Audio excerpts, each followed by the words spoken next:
Hello and welcome to episode 41 of Tom's Hirschsprung's podcast. I bring to you again today another fascinating Hirschsprung story by what I believe to be is probably the youngest child we'll talk about on the podcast so far, just around about 5 months old. But with me today to share her son Ffredi's story is Georgina. Georgina, welcome to the podcast. Hello, thanks for having me. Oh, my pleasure. Thank you so much for coming along. And as I mentioned, Freddie is only 5 months old. And I think, as I said to you, my message, I said, you must be really, really busy. So don't worry if you don't want to come on the podcast. But you were like, no, no, it's good. We'll go for it. Yeah. So thank you so much for being here because you must be rushed off your feet with a 5 month old. Oh, you're welcome. No, I felt like it's super important, isn't it, to capture like the information where you're at, because in a few months' time things could change again. So it was really nice when you reached out to me because I thought it's really great time to share a story. Fantastic timing. Thanks for so much for coming along. And just on Freddie, we'll start from the very beginning, if we may. So Freddie was born in April of this year. Um, and then would you like to take it from there? Yeah, so Freddie was born back in April. He was born absolutely fine, no problems. And we went onto the ward, and I mean, he was a little bit sicky, as babies are. And the midwife said to me, "Oh, we're not quite sure how much sick is the right amount, so we're going to call a pediatric doctor to come down." And the peds doctor came down. She's like, "Oh, he's a bit more sick than I'd expect. I'll call another doctor." And another doctor came and said, "This is really normal. Babies be sick when they've been born." So that was like the first ever sign, I guess, of Hirschsprung's. But we went through another day and pretty similar. He was a big chunky baby. He was absolutely fine, well coloured. Like, it seemed like there was nothing wrong with him. And on his second day, I was really pushing for us to go home because he'd passed his baby checks, and the only thing that he hadn't passed was that he'd passed any meconium. And they told me not to worry about it because, it'll happen. Some babies take longer than usual, and we'll just go with it. So I was pushing because every time I mentioned, "Oh, well, he still hasn't done it," or "he's still a bit sicky," they said, "That's normal. He looks well. He seems well. He's feeding. We've got no worries." So that was kind of the start. And then on that second day, I really pushed. I said, "I'm not an irresponsible person. If we go home and he's still not passed any meconium by tomorrow, we can come back and you can see him then, and we can make a plan. Like, you're not worried, then I'm not worried." And they said, "No, you have to stay in." And they said, "Oh, we'll give him a suppository and see what happens." And I said to the doctor, "Great. So I'm like, what's the chances that this will work?" And she went, "100%, like 15 minutes, it'll definitely pass my code. You can go home." So I phoned my husband. I said, "Come back because we're going to go home." And they came and did the suppository. And an hour later, 2 hours later, nothing. And so I was really frustrated. And another doctor came and he said, we had the same conversation again. And he just said, "I'm going to go and speak to the consultant in charge, but I'm pretty sure she's going to ask you to stay. But I think you're quite responsible. I'll try and back for you to go home." So at this point, I had no idea about Hirschsprung's. I'd never even heard the word. And the doctor came back. He said, "No, consultant says you'll have to stay. She'll come and see you tomorrow and make a plan from there." So it's like, fine. My husband left. And about 11 o'clock, a doctor arrived and he took a look at Freddie and he said, "He's got a bit of a big tummy. Um, it's been a while since he was born. We haven't seen any meconium.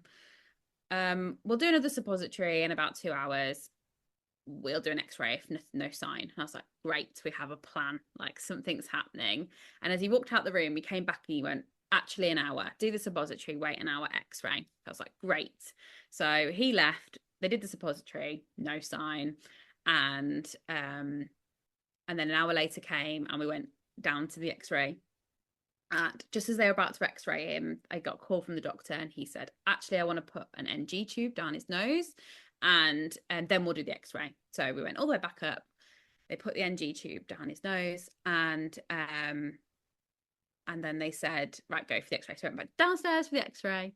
And I could see on the x-ray, because I was stood behind the screen, that something wasn't quite right. There were just these big, I, I can know them now as what they call looped bowel, but it was just like everything didn't seem in the right proportion that you imagine it should be when you've watched TV, medical TV. And so we went back upstairs, and the doctor came and took us to a treatment room. And this is like the middle of the night now. It's like 1 o'clock in the morning. And he said, I'm not quite sure with the x-ray. The radiographer is just doing like a report to see what happens, but it doesn't look quite right. So my plan is to get you back to bed. I'm going to call the surgeons at Alderhay, because that's our closest surgical centre for babies. And depending on what they say, we'll probably pop him in SCBU, so special care baby unit, overnight. And then tomorrow we'll transfer you to Alderhay in an ambulance. He's like, it might not be anything to worry about, but I'm not sure and I don't want to do anything. And I said, no problem. That sounds good to me. Like, I was quite calm at this point because I felt like things were actually happening and we were being looked after. And at that same time, one of the nurses popped through who'd been done the suppositories, and she said, I'm glad you're getting sorted, because I thought there was quite a lot of sick on the sheet, which he said, what sick? And I said, oh, well, he's been being sick since like he was sort of born. And he's like, yeah, normal. And I was like, yeah, everyone says it's normal. And then he just looked at the other nurse and he was like, I'm not really sure. Let's go straight to special care baby unit. So off we went. And that was kind of where like the wheel started turning in terms of the motion of the Hirschsprung's diagnosis. Nobody said anything to me about Hirschsprung's then, but they sort of settled him, put him on a drip. There was like some sort of multi-team phone call going on with the consultants at home, the team at Alderhay, some paramedics in Warrington, all trying to work out what was happening next. And about 5 o'clock in the morning, an ambulance came and took us to Alderhay. So it was happening much quicker than I thought I believed. And then give it a few hours, and we were at Alderhay. We were seeing the consultant, and he said, I'm going to do some washouts. He's very backed up. And they started doing what we now know are like irrigation. So washing out his bowel, trying to get as much as whatever was stuck in there out. And he said, we've got some things to look at about what it could be, but I want to do some biopsies. And that will take us a few days to get him settled, but enough to do them. And so we spent 8 days at Alderhay, and on our last day was when we got the Hirschsprung's diagnosis. So they did some suction biopsies, and the first one, which was like 1 centimetre, was inconclusive, but the 2 centimetre and 3 centimetre ones were Hirschsprung's aganglionic cells. And then they sort of said, we'd been taught how to do washouts, and they sort of said, you're going to go home, you're going to do the washouts, and we're going to go into a caseload of a surgeon whose expertise is Hirschsprung's, and then you'll probably need an operation, and that's it. And off we went home. Okay. So that is literally like the first, the 9 days of his life. So the first time you mentioned that it may be Hirschsprung's was just sort of a couple of days before you left. Yeah, so on the day we arrived, one of the doctors had a student in. The consultant who's looking after us had a consultant in, and he said to the student, "What am I looking for Hirschsprung's? What's indicative?" And he said, "Sorry, Mum." He says, "We go through all sorts of diagnoses to get to what we're looking at." And he said, and it's a teaching hospital, right? So that word was mentioned. Obviously, I googled it. I googled everything under the sun to find out what we were there for and what it could be. So I'd read about it by the time we got the diagnosis, so we weren't surprised. I think we were sort of expecting that maybe, there's lots of babies who I've read about now on the internet who have the same symptoms, and then they get told it's not Hirschsprung's and they're not sure what it is. And I thought maybe we were going to be one of them, and I actually felt quite relieved when we got the diagnosis, because it meant at least we had something, we knew what it was, and we knew what was going to happen, sort of. So yeah, but it wasn't really sort of described in much detail. Like that last day was like, this is Hirschsprung's, this is what it is. And yeah. Fantastic. So go home. But originally, as well, I imagine we'll move on to this shortly, but originally diagnosed with short segment Hirschsprung's. Yeah, Um, so they didn't give us a specific like diagnosis of short segment Hirschsprungs. They didn't do a contrast enema when he was in neonatal. Um, they talked about doing one and then they didn't. Um, and when we met our consultant in person, she said there's like, sometimes they'll do one, sometimes they don't. Just depends on how you respond into the washouts, which he was responding well to. So because of that, they presumed that it was short segment Hirschsprung disease. And that because he did well with the washouts, and he actually pooed on his own a few times.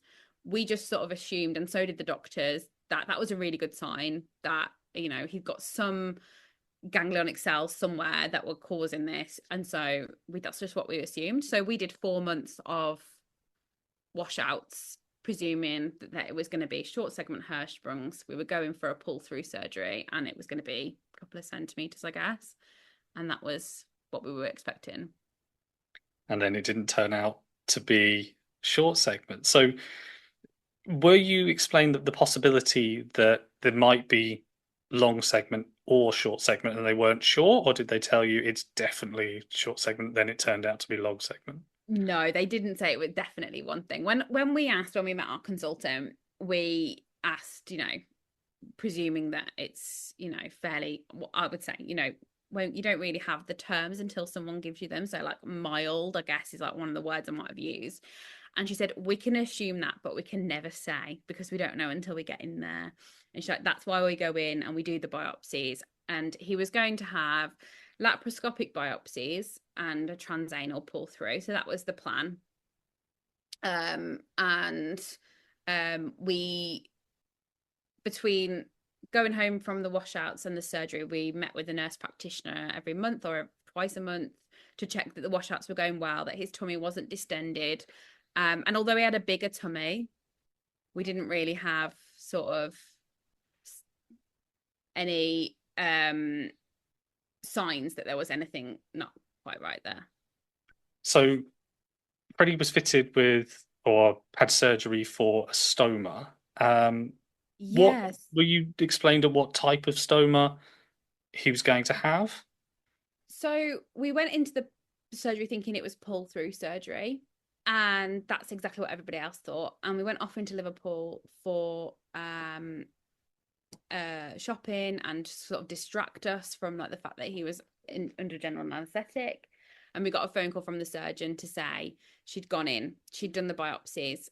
It was 6 hours in and she still hadn't started the surgery because every biopsy was coming back with a ganglionic cells, and it affected almost all of his large intestine. So she explained on the phone that she was going to remove um, a large chunk of his large intestine, and that was because where we'd been washing out wasn't clear, but above that, so across the top and down to where his appendix is, that was all distended and swollen and basically full, like a bowel obstruction. So she was going to take out that, and she'd got about 15 centimeters of bowel left, she thought, and that she was going to give him an ileostomy.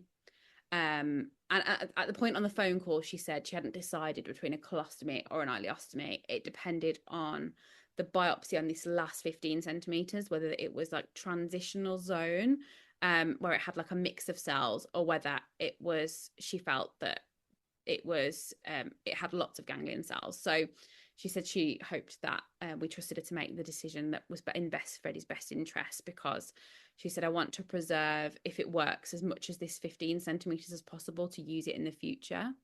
So that was sort of the phone call we had. And then we got back to the hospital, and a couple of hours later, he came out of surgery, and she explained that she'd given him an ileostomy out of his small intestine. So he's got that. And then this 15 centimeters of bowel has been turned into a mucus fistula and a colonic blowhole. So he's got 3 stomas, like in a row. And this mucus fistula starts off small intestine, where she's cut it for the ileostomy, and then it goes into the pouch between the small intestine and the large intestine, and then it becomes the large intestine, and that's where the blowhole is. And the idea of that between being any mucus can run out, so it stays alive and stays healthy. That it sort of gives it a chance to rest, because it's obviously been like the end of this completely distended intestine. And that if it did get infected, it could sort of be flushed out and cleaned with antiseptic solution or antibiotic solution, and sort of go from there. So, and that can, she said, this solution that he's got now is obviously temporary, but could be years. So there's no rush to make any decisions going forward. Fantastic. No, so you've got plenty of options then. Yeah, so we're going to sit down with the Hirschsprung's panel. So our surgeon and probably a couple of other consultants who've seen long segment Hirschsprung disease, and some researchers that work on the team that are doing research into Hirschsprung's as well, and trainees and things like that. Once the pathologist has seen all the biopsies and reviewed all of it, because that will indicate how much of this 15 centimeters works properly.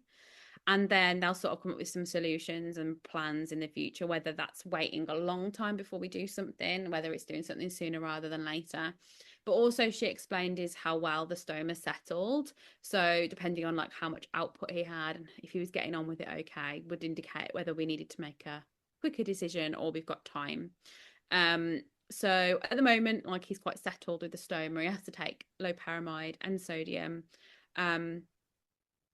in order to balance his electrolyte balance, and because he had a lot of output in the beginning, but it seems to have settled down now, so it doesn't look like there'll be any rush to do anything, but we will have options for sort of reconstruction at some point. And they do, from what I've read and from people's stories, they do all sorts of weird and wonderful things to try and give you the best opportunity to be able to go to the toilet. And whether we keep the stoma or not is something that we'll decide in the future, I guess. Yeah, cross that bridge when you come to it, I take it.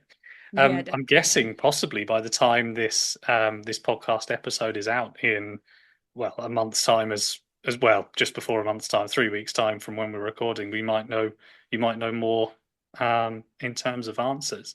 Yeah, Um, maybe. I think they said it could be, a couple, 3 4 months, because they're going to get that pathologist to look through, and then we'll sit down and have a chat. But I can't imagine that we'll do anything for the next 7 8 months anyway. So there'll be like a nice lull where we just sort of settle into stoma life and then go from there afterwards. be nice to stay out of hospitals for a while.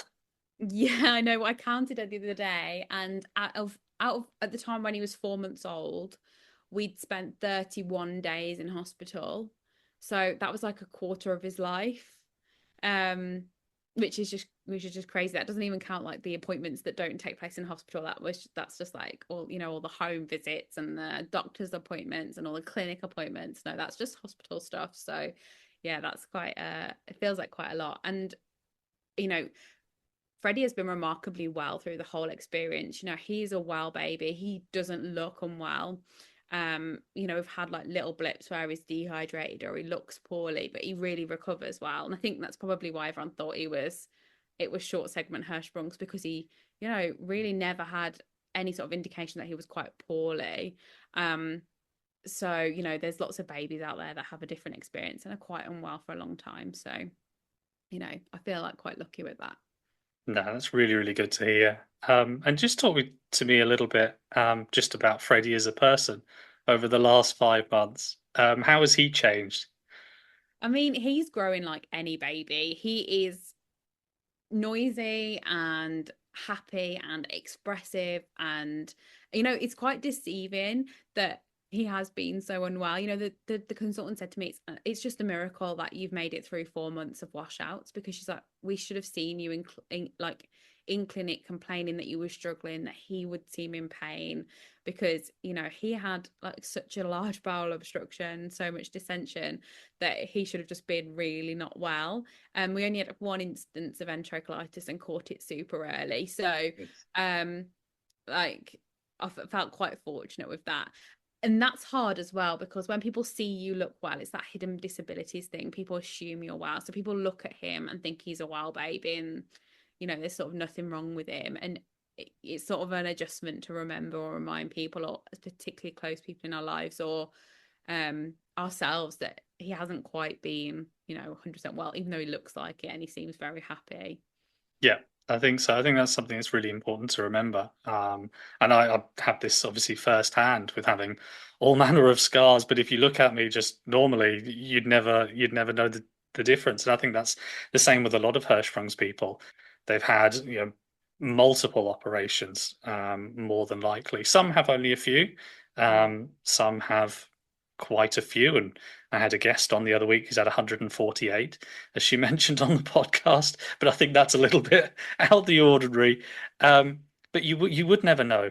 And that is something that I really wanted from the podcast as well, is to show people that you can go and do, so many things. And Hirschsprung's, yes, there'll be difficult times here and there, of course, but there are so many things that you can go and do.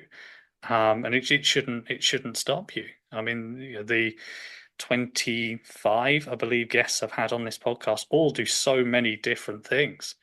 Yeah. And there are people who haven't had on this podcast. There's people who, there's a man I'm hopefully having on soon who's a professional boxer, with Hirschsprungs.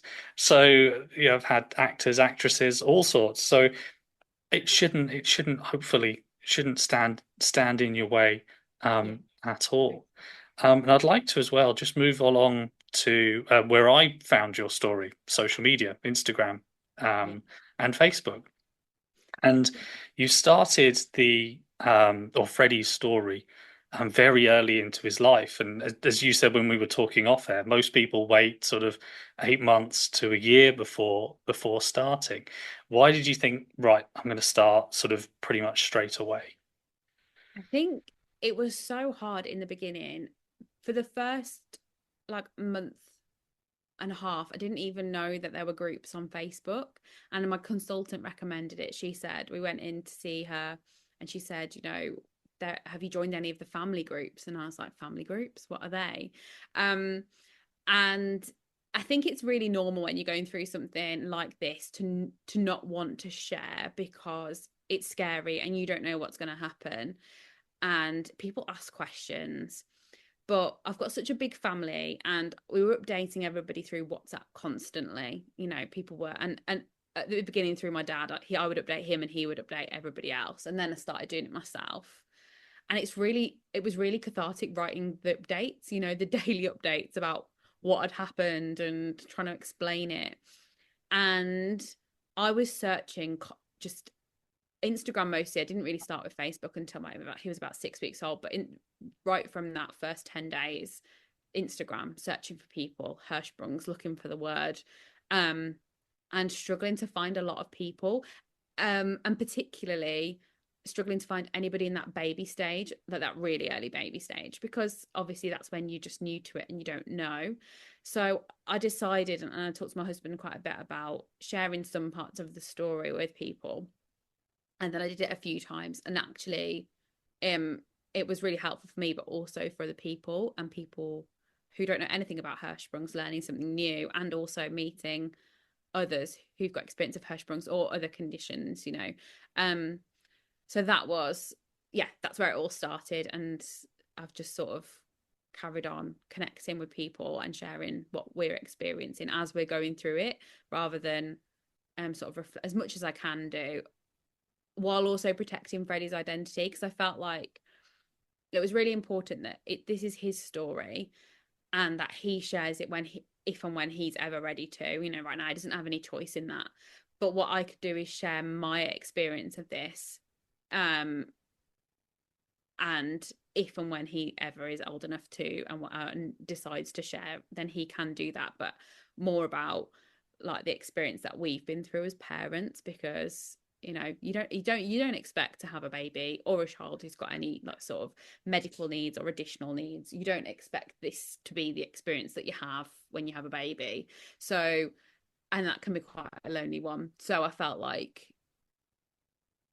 it was helpful for me and for other people if I started sharing what was going on with us.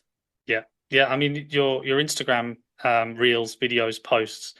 Um, for anybody who hasn't seen them, they're fantastic. They explain Hirschsprung's disease, so succinctly, um, and there's just little tips and helpful tricks. And I love there's a little glossary on there as well about, Mm. what's a stoma, what's Hirschsprung's, what to expect from this, what to expect from that, because there are so many things. And you've obviously recently gone through it, and a lot of people listening to this have gone through it as well, where you are bombarded with all of these words that you may or may not have ever heard before. I mean, ganglion cells and all of these things that, when I do my research on this, and I'll be totally honest, before starting this podcast, I was quite ignorant to my own condition. Um, it took me probably 30 years to start talking about it. Beforehand, it was just a part of my life. Mm. So I didn't know, I mean, many, if any of the words really associated, obviously knowing what stoma is and what Hirschsprung's disease is roughly, but having all of these words bombarded to you, it's just so helpful sometimes because I think we all, what is it, 80% of the world are visual learners. Mm. So I think having a lot of words or written down on a bit of paper or a lot of words said to you isn't necessarily always the best way of getting information across. So just having a reel or a post or something that says this is this and this is that and this is what I'm going through and etc. etc. That's why I love it as well. And something else you post on there is just what you do in terms of everyday life and some of your hobbies as well. And one of them is wild swimming as well. How did you kind of get into that? Yeah, do you know, I started while swimming during COVID. I had a friend that did it, and I wasn't really a massive outdoors girl, so I was a bit like, oh, I don't really want to do that, but totally fascinated at the same time. And I've always been a swimmer. So when I did it the first time, it was pouring with rain, and the thrill from it is unbelievable.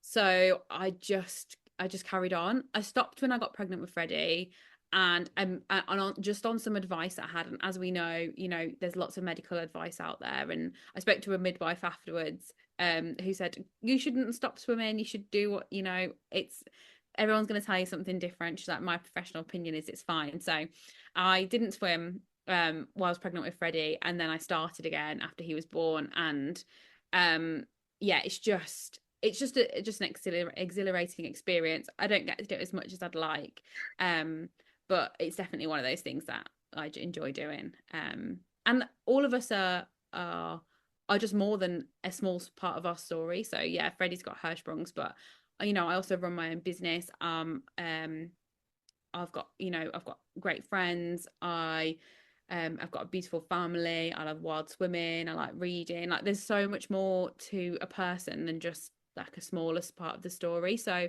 although I'm sharing as much as I can about our experience right now because we're living in it, and this is what we're going through on a day to day, I think it's just, yeah, what I've been posting is more of a whole experience of what's going on in life rather than just this one thing.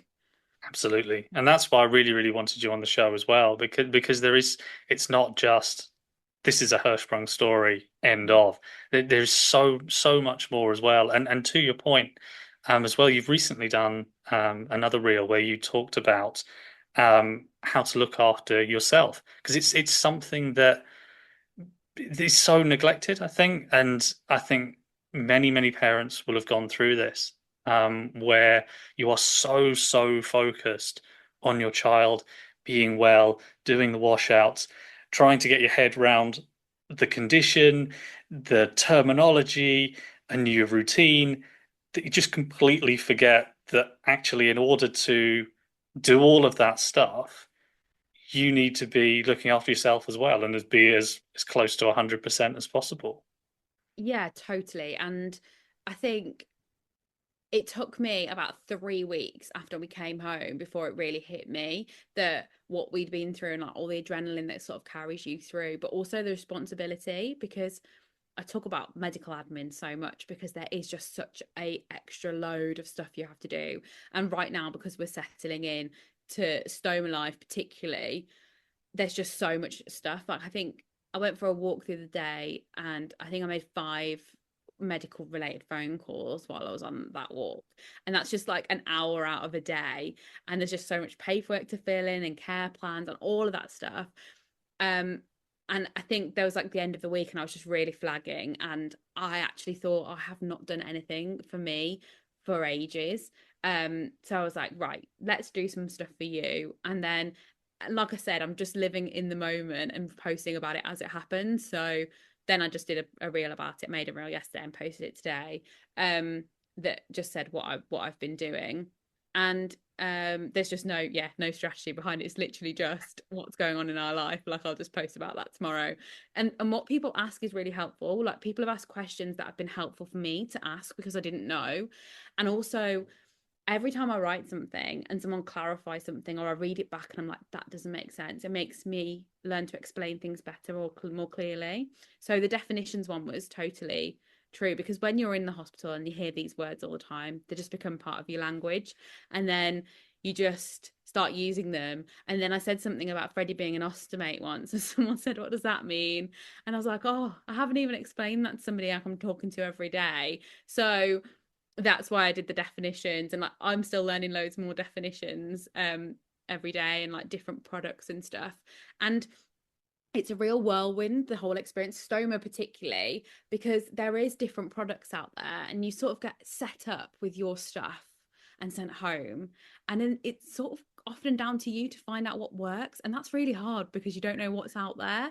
So social media is great for that because other people post what they use and then you can sort of get samples and try them out and request stuff. That's really helpful.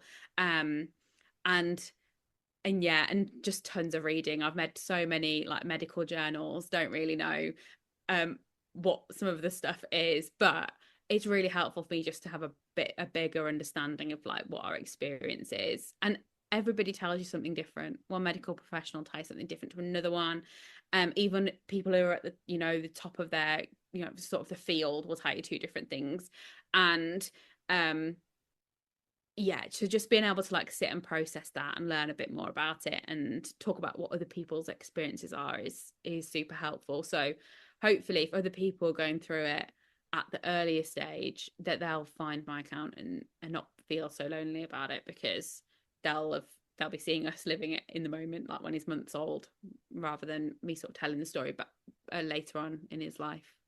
Absolutely. And again, that was another reason I really wanted you on as well, because I get messages almost weekly from people who have either had just been diagnosed, or maybe their child's sort of a month or somewhere between sort of 6 months to a year, and they're saying, "Oh, well, I didn't know that this person had Hirschsprung's and that person had Hirschsprung's," and I know I'm not. This isn't a medical podcast, and I'm nowhere near qualified to talk about any kind of medical information. I just share experiences, but I think that type of media can be really beneficial. And I've had loads of messages, as I said, from people who do find it beneficial, and people who find your account and say, "Oh, actually, I didn't know that there was this type of ostomy bag," or that's Mm. another thing that I'd imagine you found as well, in the fact that there are different types of ostomy bags. I mean, I had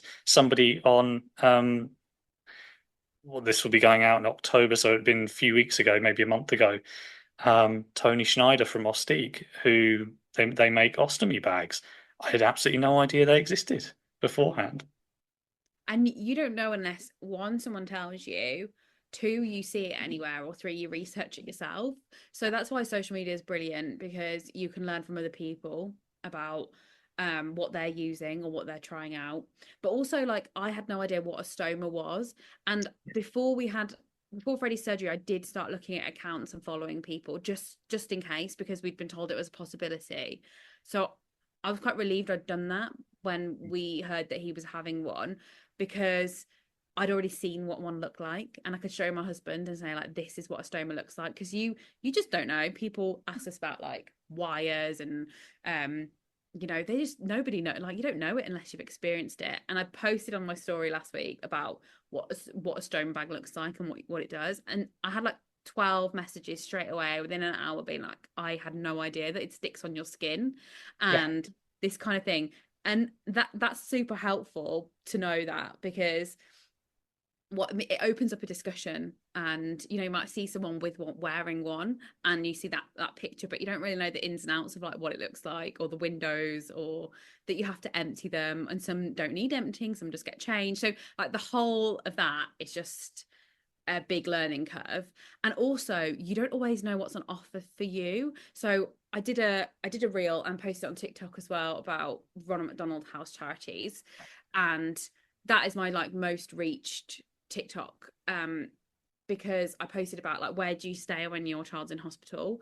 And I think it's just really resonating with people because everyone knows McDonald's, they've all heard of it, they've all, when they've been through the drive-through, there's those little penny boxes you can put your coins in, and then now it asks you on that digital screen, do you want to round up and donate?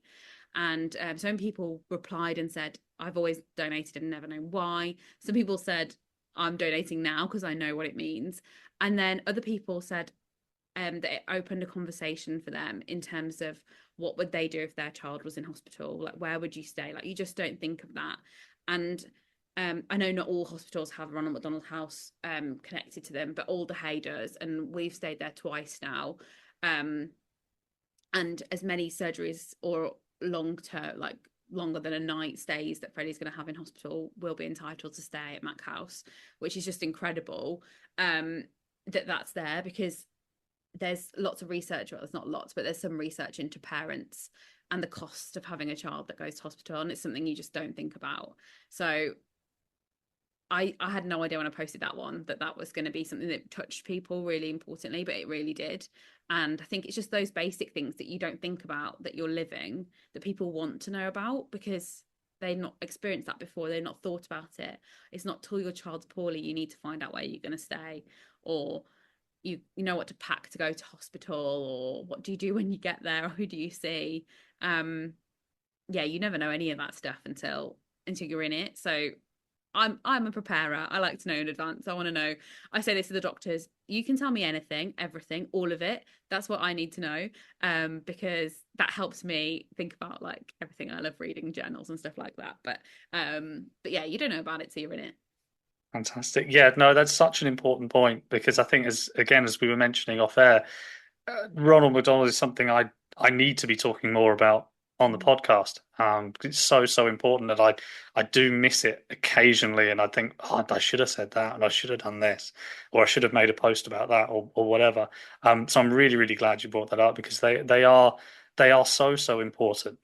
And I know that you've done a reel as well as we spoke about sometimes, just having to sleep on a sofa or a floor like my mum did all those years ago, and having somewhere where you can actually get. I mean, you're probably never going to sleep particularly well whilst your child's in hospital. There's still going to be things running through your head, but the fact that you can actually sleep in a bed that is going to be comfortable and you can actually get some decent sleep, and it's like what we talked about before about taking care of yourself, Yeah. that becomes really important. And obviously, Ronald McDonald houses become very important as well. And I think that's Um, really important because, I all the nights I've been in hospital with Freddie, I've always stayed with him in the same room, and we're all, you're offered that as an experience, like to stay with your child. And at, for example, our local hospital, yeah, I can stay with him. But what it means is for us is that my husband isn't traveling 2.5 hours to come every day, and he gets to stay nearby, that he gets to go somewhere. And but even more importantly than that, they offer facilities that you wouldn't get. So washing machines and tumble dryers. Like they have a shop. It's not even a shop, you don't pay, just food that you can take, like cereal and snack bars and stuff like that. Um, there's places to cook, and that's a really important thing as well. And if you're not entitled to stay there, you don't qualify, you can still get a day pass and go and use their space. So having that option, it's so much deeper than just somewhere to put your head. It's really about having somewhere to go with people that care, where you can be, that isn't the hospital but is just offering you that extra space. So they're just incredible. Definitely, like that community feel that we talked about earlier, Yeah. and having people who are going through sort of similar experiences to you at Yeah. the time Yeah. can be so beneficial.